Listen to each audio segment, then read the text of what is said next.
What's up, guys and gals? Welcome back to the Nerd Castle. Today in the world of indie games, we're going to be taking a look at a title called Rogue Genesia. This is another game that is barking up the Horde survival bullet heaven tree. I don't even know what we're calling this genre anymore. There seems to be no real name for it solidifying or crystallizing or we can go for a big word, etherizing. There you go. There's an even better one. I'll give you a little $5 word right there. Anyways, Rogue Genesia. This is a game that is very much inspired by FromSoft games, actually, when it comes to both the menu styling, the UI styling, and also the graphic set. This is very much one of those games, a little bit darker, I guess, of a Horde survival game. The point in this game is to become as overpowered as possible, but they have split the game up into a couple of different parts, which I'll show you in a minute, which allows you to play the game to your liking a little bit better. And actually, I kind of like it. I think that was an astute thing to do. It has all the things that you come to expect. It's got lots of progression. It's got lots of things you can fiddle with. It's got a soul shop, so you get currency for killing monsters that you can use to unlock more passives and get stronger. It's got achievements. When you do achievements, you unlock new items that can come up in your runs. It's got lots and lots of things to fiddle with. And I think you guys are going to enjoy it if you're fans of, like, Vampire Survivor style games. So anyways, if after watching this you wanted to get the early access for Rogue Genesia, or Genesia, I don't really know how to say it, you can go down in the description. I'll have a link for you down there. On top of that, you'll also find a link to my Discord and my Twitch stream. Very happy with this game so far. I had the pleasure of playing this demo about a month ago, and it wasn't in a place where I wanted to show it off, basically. Like, I was like, okay, like, it's not really distinguishing itself inside of the genre from this demo, so I didn't want to put it out there. But actually, I'm really, really happy. The actual early access itself does quite a good job of being like Vampire Survivors, but different, which is really all that I require when it comes to sort of the Horde survival genre, is like give it a twist, give it a hook, give it a thing that's different from all of its compatriots, you know what I mean? And then I'm on board. But when it comes to, you know, the ones that are just kind of like reskins, a little bit tougher to run with, I guess, when it comes to content creation. Let's go ahead and dive on in and we'll play. There's two different modes in this game. There's the Rogues mode and there's the Survivor mode. The Survivor mode is exactly what it sounds like. You survive for as long as possible, and when you die, it's over. The Rogues mode is what it brings in, where it puts you on an FTL-style track. And the FTL-style track has different kind of things that you're going to be interested in, like elite rooms, different kinds of fights, shops, things of that nature, which I actually find adds a little bit of structure to the game and makes it a bit more enjoyable when I'm in the mood for this kind of thing. You wouldn't think that such a small change would actually help out, but sometimes I'm in the mood to survive for as long as possible, but sometimes I like being a little bit more objective focused and picking what my experience is going to be, and that's what this mode allows. So let's go ahead and take a fight over here, and I'll show you how the whole thing functions. There's not going to be like a ton of surprises here. It works exactly how you think it's going to work. We can start out with a bow, we can start out with a spear, or we can start out with a thunder staff. Now, this game does have both passive and active abilities. So some of the abilities in this game are targeted. They go towards your reticle while you're playing the game. The reticle is resizable, and it does have customizable colors, which is great for accessibility. And then other abilities just fire passively on their own. The game also features a dodge roll, which allows you to pass through enemies without taking damage, which I think mixes things up a little bit too. And so I think the game has struck a pretty good balance in between active and passive gameplay, which I think makes it a little bit more entertaining. The Thunder Staff is rare. Every item in this game that you can get for leveling up or for doing challenges, they have a different tier. There's everything from trash all the way up to legendary. And you never know what you're going to get on any given run, but I'm going to take Thunder Staff. Thunder Staff is basically Bible. That's all you got to worry about. It gives you orbital balls that move around you and annihilate your foes. So down goes the guy over there. The first thing that struck me with this title was really kind of the stark art style. There's not a whole lot of Vampire Survivor games out there that lean into a little bit grimmer of imagery, and this game does. And actually, that's my preferred imagery. I like it a lot more when things are a little bit grim and a little bit less saturated. Like, the only anime that I ever really, like, truly enjoyed on, like, a deep level was, like, the old Berserk from, like, the 90s, you know what I mean? Like, that's that, when it comes to my fantasy and my entertainment, I want it that dark. That's the stuff that I enjoy the most. I'm gonna take Shuriken here, because I have played with Shuriken, and Shuriken is quite sexy if you can buff it up in a smart way. Basically, it's just going to randomly fire projectiles at my enemies. We can get Ice Spirit. That makes every enemy get slowed when they get hit by our projectiles. I think that's a good idea, since we do have kind of a spray and pray build with sort of an inner shell going.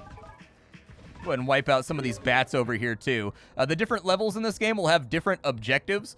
So, for example, this one we've got to kill monsters, and then in another one, we might have to survive for a certain amount of time. My recommendation would be actually that they expand that idea. I think they've got a really, really solid thing here where they could put you on a map, for example, and the objective would be like King of the Hill. You've got to hold a point for a certain amount of time. You know what I mean? Or you've got to kill enemies inside of 3 circles until it's charged up, and then it does like a big explosion that wipes the map but gives no loot, you know, when it does that, and then you go to the next one. Basically, play with the idea a little bit. Like, there is definitely room here for objective-based play, and if you make those objectives visibly identifiable on the world map, now you're opening up build possibilities where, like, a player that's specifically trying to do, like, capture the flag objectives is going to focus a lot more on mobility and projectile-like attacks so that he can clear the way and, like, cone attacks, and he's going to build towards doing those missions very effectively, whereas somebody that's doing, like, a take and hold the point type scenario is going to focus on a lot of passives that orbit around you and clear enemies on every single side, but doesn't necessarily have a whole lot of power to push. I think there's a very solid opportunity right there for this game to really push into new territory by taking old ideas from like tower defense games and Capture the Flag and King of the Hill and stuff like that and incorporating them into the maps to really vary up the gameplay. We've got 3 choices here. We can lose a projectile, or no, we can gain a projectile but lose base damage. So we get an extra shot, but we lose quite a bit of damage. We can get faster move speed, and we can get damage mitigation. Or we can get Black Blood, which allows us to regenerate but lowers our maximum HP. All 3 of these are not very good for their tier. I'm going to take Light Armor since that comes with only positives. I tend to not take things that have negatives until their positive is so build enabling that the negative doesn't matter anyways. That tends to be how I play this title. God's Wrath. It's a rare damage increaser. I'll take it. 15% more damage is a huge amount of damage for this game. I did 4 or 5 runs in the beta, or like I guess in the demo, and I've done a couple of runs on this one right here. And I've been very, very, very happy with kind of the different tiered. So like, yeah, if you're desperate, you can take a gray tier damage upgrade in the beginning, but it's using up a slot, you know what I mean? You may not get another one that... You may not get another one that's like better, and so I like to hold out for the rare cards. I think it introduces kind of a delightful Skinner box type system that not only do you have various items being offered to your character as you level up, but you are also getting different grades of how good those items can possibly be, which sometimes makes you want to kind of like pass and wait. We got 300 gold coins for that first mission, and we can get Shuriken level 2. We can get Practice. Practice is quite good, 3% more damage and 1% more attack speed. I'm going to take Shuriken because it gets more projectiles, so I think that's going to be the largest DPS boost. We've got a chest over here. We're going to go on over to it. I do think that this could be improved right here. It's a little bit stark. What I'd like to see is instead of panning from the left to the right with this right here, when it's panning from the left to the right, your character runs up and sees the chest, and then he kneels down and opens it, and then it zooms in on the chest with like light coming out of it and almost like an like make it more, give it a little bit more fanfare opening up the chest. This is supposed to be a fun experience. One of the hallmarks of the bullet heaven genre is that everything about them are designed to stimulate endorphins and basically make the player be like, ooh, like spectacle, dopamine release. And I feel like that would make it a little bit cleaner. And then once the chest is open and it zooms in on kind of like the colorful rainbow lights that are undulating and moving, then this menu opens up over the top of it. You know what I mean? Just good stuff right there. We got 1,000 gold, 93 XP, and we get to pick a card. We can get a Dash. Dash is going to allow us to be invulnerable, which is nice, but we got an epic card over here called Average. Average basically gives you a huge infusion of DPS, just raw damage, at the expense of the fact that you can never crit. I find this card right here to actually be a no-brainer take every single time. It just gives you so much damage, like that I don't even care about losing the crit. Looks like Soul Gauntlet. You will automatically absorb 50% of all the soul gems at the end of every stage. Did I mention this game has Binding of Isaac style passive items as well that you can put on your character? Or like Slay the Spire style relics?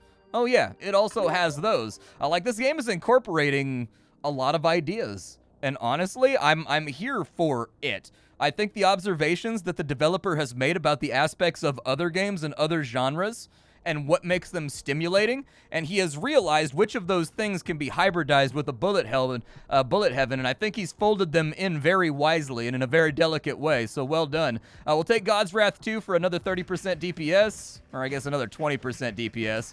I'm bad at math. Splat's bad at math. Yup. Failed the second grade. Shuriken, yes. Failed the second grade twice. Let's go ahead and we'll move up to here. We'll grab these guys. What I like to tell people is that I was so good at the second grade that they kept me in it for a few more years just so I could help the teacher teach the other kids to be even better at the second grade because I had so much experience at it. I wasn't being held back. I was an analyst and a consultant, okay? Let's go ahead and I will take Light Armor 2, since that gives us a little bit more move speed and it gives us a little bit more mitigation. I don't think it's gonna matter hugely because we only have 100 HP on our character, but I think it'll help out. I would like to get a little bit more range for my projectiles so that they don't dissipate and despawn so close. Forged Iron gives us 4%. We'll take Shuriken 4. Shuriken 4 is fine. Oh, good. We wiped out. Apparently, the enemies are all dead. A little bit of gold right there, and another card selection. We can get the Cleaver. It launches a weak but large attack that pushes enemies back in the aimed direction. No, I don't think I want that. I'll take Shark Edge, I think, to stack up with my other damage buffs for now. I've got other things in mind. I'd like to have an ability that fires like a beam in the direction that I'm aiming. Like, and that was kind of that, but I'd prefer it to not be quite as wide, and I'd prefer it to have a little bit more damage. We've got Cardio or Shuriken 5. Let's go Shuriken 5 because we haven't really gotten a lot of attacks in our drafts just yet, and I'd like to have a little bit more attack. We've got to survive for 1 minute and 15 seconds, and then we've got to kill 220 monsters. Yeah, I can do that. I think that's more than possible. I'm just going to sit right here, and I'm going to spurt my ninja weapons all over the place. Yes, bask in my spurtings. There we go. And we'll come around this way. We'll grab like a little bit more of these crystals. We'll level up again. Projectile range. That's what I wanted. Very nice. So now our shurikens should be able to engage from a little bit further away, which will thin out the horde before they get here, which was kind of the intent that I had for what I wanted to build. We do have a boss on the grid right now. The game does have bosses that infrequently spawn. I'm not a huge fan of bosses in bullet heaven games or in horde survival games. I feel like they interrupt the power fantasy, but I can understand why other people might like them, and so they don't upset me. I suppose it's not that I don't like them, it's that I'm indifferent about it. I play these games for the power fantasy, and so, like, it doesn't bother me, but, like, if I was making a game like this, I would not put in bosses. I would just add more little mooks, because I enjoy the churn and burn. I don't really care about the focus DPS phase, you know what I mean? Spear, actually. Yeah. I think Spear would work very, very well. Let's go for that. So now I have a targeting laser. And I did recolor my targeting reticle. I turned it red because I felt like, I think it starts out by default kind of like a bluish color? Like a light blue, and I had trouble seeing. And the only color that I found so far that worked really well for me is like orange or red. That's when I can see it in the midst of all the chaos. Because there doesn't seem to be a whole lot of bright orange or bright red enemies. We can get heavy. We get more maximum health. We get more projectile size, more damage, more knockback. Our projectiles travel slower, but we also lose a lot of move speed, about 20% of our move speed. Oof, that's tempting. I mean, but I've already got enough damage perks, I think.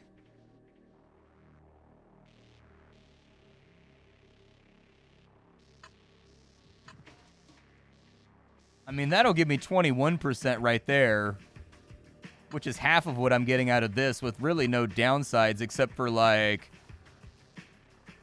I lose a little bit of health and a little bit of regeneration, and I don't think I even have any regeneration to begin with. So this might be a terrible choice, but I feel like heavy affected our movement speed a little bit too much. We've got 1,200 coins right here. This question mark was a chest. Very nice. I'd probably like to pick up Celerity now. I'm going to focus on attack speed. We've got the Adventurer's License. The shop has more items and cards, and they are of better quality. Good. Okay. Where's the next chest at? No. I'm going to go this way in case we get another chest. Oh, we got a combat. This is our XP level up from the last chest. I'll probably go a little bit larger projectile size. I will probably go for...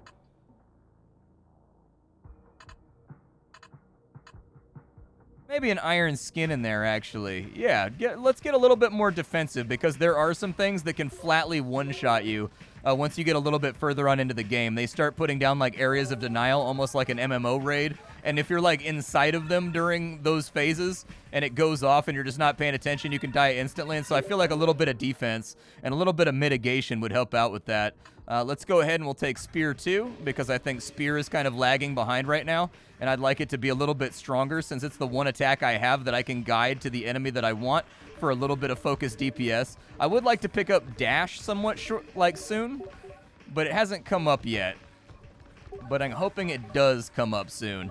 Let's go ahead and wipe these guys out. We'll just loot some crystals. And we've got multi-handed, which is a heroic upgrade that adds 1 projectile to every attack. It's too good. I can't turn it down. It's too large of a DPS multiplier. With the current build we have going right now, it adds so much DPS. Like, that's it. And DPS is king in games like these. You don't need to worry about defense if you never get hit. That's my opinion. Let's go ahead and take another level of... actually, we've got another 12% damage right there. I'll take that on Damascus Steel. Card selection, we've got another 10% attack speed. Love it. We'll take it without hesitation. We do have a shop up here, and we do have $4 grand on us, so I would think that maybe we should spend that. So what do we have here? We've got card selections. We've got 10th String, which is projectile speed. The Saint's Shinbone, heal when you level up. Ring of Gilgamesh, you are less likely to get tainted in normal rarity cards. That's pretty good. Reroll the shop. Multi-handed too, though. We got to take that. 2 projectiles. Yes, sir. And then we'll take a card selection over here, which is going to get us another 14% attack speed added on. Yup. Okay, sounds good. Let's take the mystery spot in case it's a chest. It was a chest. We will take Thunderstaff 3. The Hermes Hood. Your movement speed increases your attack speed. Oh, yes. Let's take an elite. I think we can handle it at this phase. Let's go ahead and we'll take movement speed. And we will take movement speed again since that affects our attack speed. And look at that. We're putting some serious shrapnel in the air now, boys. Yeah, the unleaded Flak Storm. Let's do it. That's what I'm calling this build from now on. This is the Flak Storm.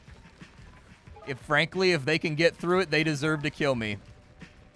Kill the elite and survive for 1:40. I may actually be able to use the elite to farm a little bit. Increase most area attack range, I don't know if that'll actually affect what we got going on. I'm taking Damascus Steel. Couldn't really escape from there just yet, but that's fine. We got an achievement, which means we unlocked something. It's going to add a new item to the game. Wow, dude. Our orbitals are doing a really good job right now just due to the fact that God's Wrath 3. Yep, more damage. Damage is king in this game from what I've seen so far. And so we'll focus on damage and attack speed. That way we can just churn and burn through these guys. I'm actually going to try and avoid hitting the boss so that I can farm a little bit. I can avoid killing him for a little while. Yeah, exactly. Let's finish off God's Wrath to get it out of the draft. We'll pick up everything we can here.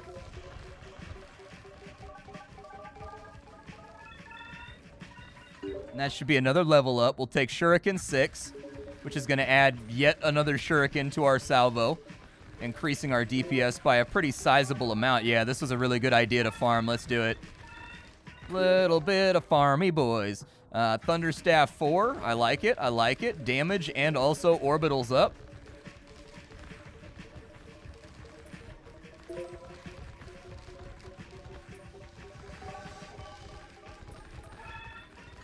Another level up, we're going to take Shuriken 7. I don't know if there's evolutions in this game. I haven't seen any, and I've maxed out a couple of weapons, and I know the evolutions and the discovery thereof is kind of like a big deal to a lot of players. but I don't know if there are evolutions in this game. What I will tell you is every single weapon that I've maxed out has unlocked a new item or weapon, and so that might be fractals. Your projectiles break down into 3 smaller projectiles. Dude, you can't... That sounds awesome as hell, and I'll take it. We got another chest. Very nice. We'll take Spear 3, and we will take Sharp Edge for a little bit more damage. And I think we've got... Oh, I should have gone for the chest over there. Well, apparently I'm going for the Elite. And that's just... Oh, my God, dude. This is the best. More damage. Yep, give me all the damage in the world. We've got to slay 1,200 monsters. Sorry. Like I said, I failed the 2nd grade twice. Let's go ahead and continue churning through enemies here. Oh, cool. We got a new item, too. Sweet. I do like the idea of bouncy ball attacks that also split. I don't know what that guy is right there. Is he some kind of like... Oh, he's like a goblin that's like smiling at me. Gotcha. In like a threatening way. Agility increases our attack speed, so I'll take that. I mean, at this point, I think we've got like a big old sweet and sour savory W in front of us. Spear 4 sounds good. I will take it.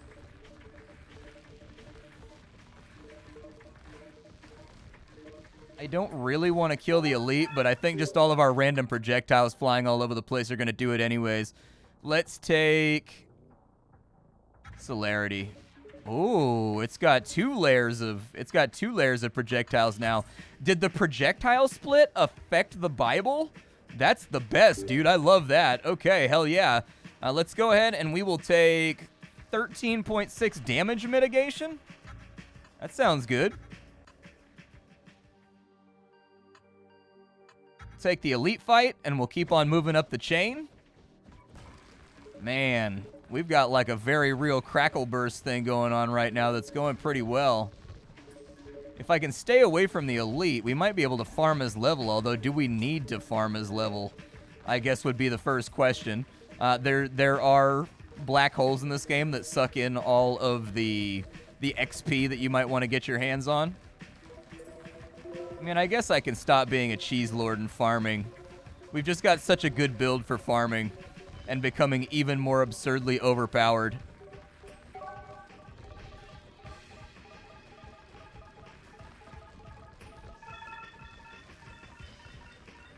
Now, I do need to make it clear that this is an absurdly good run. We've got the dash now, which means we can dash through enemies, by the way. This is an absurdly good run. Sometimes they don't go like this, depending on what you pull early. But we got really, really good pulls, and we've had multiple legendary options. So anyways, it's worked out pretty well for us so far. The boss is not dead yet. He's still hanging out back there. I'm going to keep killing his kinfolk, though. Spear 5. We'll definitely take it.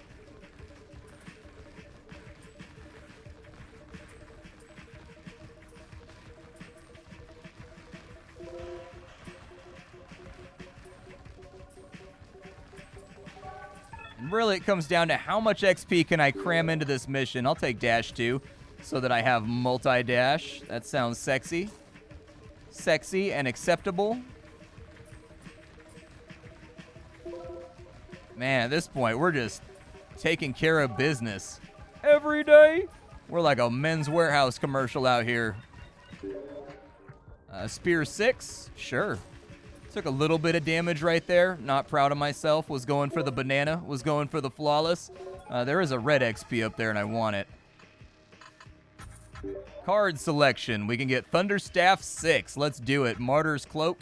Didn't look to see what that does. What does the Martyr's Cloak do? Taking damage increases your damage by 50% for 6 seconds. Rad. Hell yeah, that sounds like the stuff right there.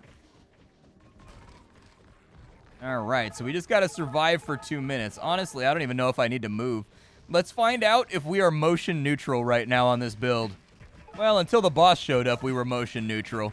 We are very, very close to motion neutral if we are not motion neutral. So, since we're getting longer on in the video, I'm just going to take care of this level so that we can get to the boss and you can see what the first boss looks like within the duration of the game. I'm just going to kind of let this one run for the next minute and a half.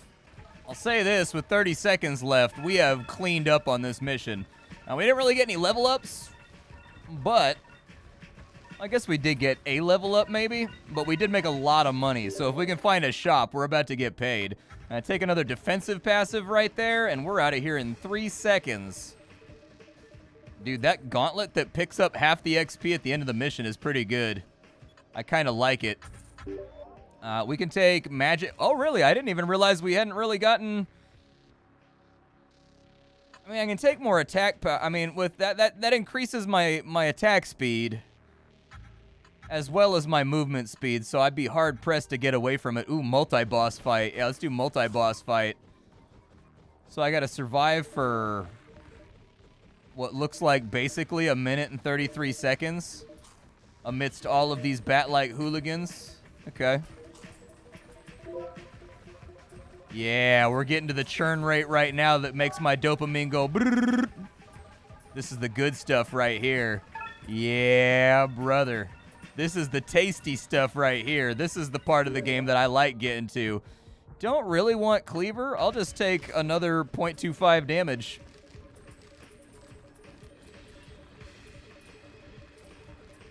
The more I hurt, the happier I am. Man, I am really pleased right now with the way this build is going. Oh, that boss had a chin on him. Oh, we unlocked something, though. Nice. Trying not to overweight into the middle of the enemy. Yeah, increase my ranged attacks range. That sounds good. It might be going for AoEs, but I'm not sure. Yeah, carve a nice hole in them. I don't know that I've ever had the DPS to actually win at a triple skull mission, but we appear to be doing a pretty good job right now, at least on F tier. The game has tiered worlds, so basically it's got like a prestige system. As you beat the game, harder difficulties get unlocked, and those harder difficulties, from what I understand, also have new passive unlocks that you get in between the missions, like when you're back on the menu. And so that's actually kind of an interesting idea for a game as well, where like on the F tier map, you might only be able to upgrade your movement speed, your attack, you know, extra XP, stuff like that. But on the E tier, you can unlock like 8 more things that passively get stronger. I sort of like that. I sort of dig that. Spear 7, yeah, Holy Cross. Don't know what it does, didn't read it. Oh, wow. Yeah, that's pretty good. That's not bad at all. So basically, we just got a ton of DPS. All right, so single-handed, don't really want it. It's a little late for carved dice. I'll probably take more defense. I will probably take more health regeneration.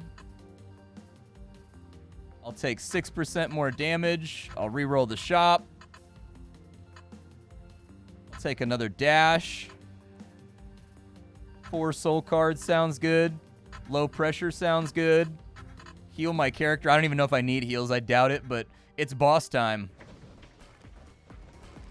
Let's go for it. So we've got to defeat the elites, and then once we defeat the elites, a big boss man is going to come through. And don't take him lightly, even if you have a strong build going. We can lower our dash cooldown. That sounds all right. I want to get to the point where I just dash. There he is right there. So he's going to put thingies on the ground. Don't step in them. If you step in them, you pretty much instantly die.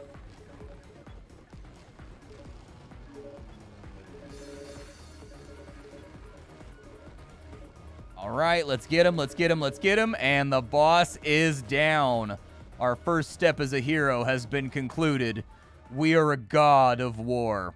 And so anyways, we have unlocked the E-grade soul shop. So nice. We can go back to the soul shop, and as you can see, it's tiered. You can't get certain upgrades until you've beaten the game on the difficulty associated with it. And so if this goes all the way up to A or like double S, as is frequent with like tiered games like Japanese games, there's going to be a lot of stuff that you can modify your character with. Like the meta game on this is going to be really strong. Obviously, it's all refundable, so you can move things around whenever you want at no penalty. That's really, really nice. And this game actually has a shocking number of options for a bullet heaven game. You can fiddle with your crosshair color, which is great for colorblind people or people who just have trouble seeing things. Sound very, very simple over here. Video-wise, though, there are some things you can customize. They've got a frame limiter. They've got detailed or simplified card info, depending on your experience with the game. I had the game apparently not even on the best graphics. So there you go. I apparently had it on medium, which is disappointing because I really should be showing you what the game is all about. I didn't notice, in all honesty. You can make the enemies flash when they get hit or get rid of it if you don't like that. You can have the game tell you with like an aura or like a vignette if you're at low health. You can change your damage numbers around or disable them entirely. Totally up to you. Totally your decision. Here's the achievements for right now. I think there's only like 17. Oh, there's 17 pages. So there are 17 times 5 things to unlock. So 85. It's not bad for a first early access. In all honesty, I think this game adheres to this brand new genre standards in a recognizable and predictable way, while at the same time changing up the formula a little bit. And I think it's good. Oh, there's Kunai. Dude, I need that. Yeah, let's do that, dude. I need to have, dude, I got to get my Shinobi on. Shinobi is one of my favorite Sega Genesis games. I gots to have it. But anyways, this right here is Rogue Genesia. I hope you guys liked it. I can't tell you how happy I am that, like, in its full release, there has been so much improvement from the demo that was out, like, a month ago. It's like a completely different game, and I've been really, really, really enjoying it. I'll see y'all later. Thank you for stopping on in.